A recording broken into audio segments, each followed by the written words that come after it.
During the quiet years Moses spent in the desert, he lived far from crowds and the busy life of Egypt.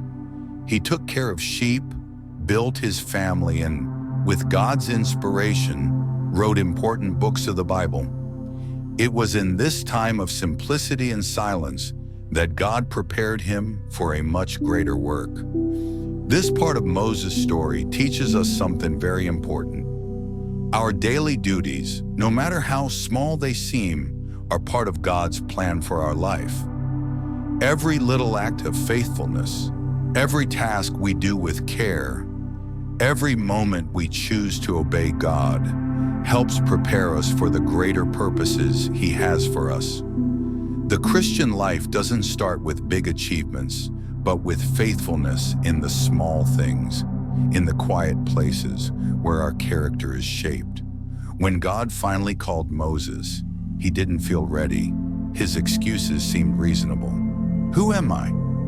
I can't speak well. Why would anyone believe me? Many times we also feel like this when God calls us to something new. But God's answer to Moses is the same for us today.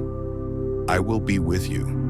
What matters to God is not our natural abilities, but a heart that trusts Him. It is God who gives us the strength, opens doors, and puts the right words in our mouths.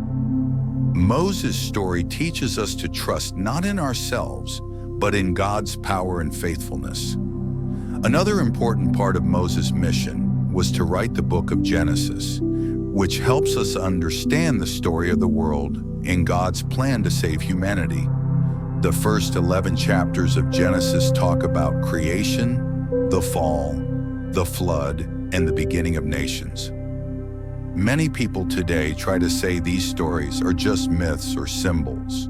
But if we stop believing in these real events, the message of the Bible loses its foundation. The plan of salvation only makes sense if we understand that sin is real and that we truly need a Savior.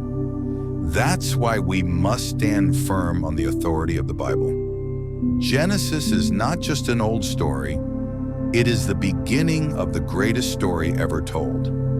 The battle between good and evil and the love of a God who never gives up on His children. Like Moses, each one of us is called to be faithful in the little things, to trust in God's strength, and to hold on to the truth of His word.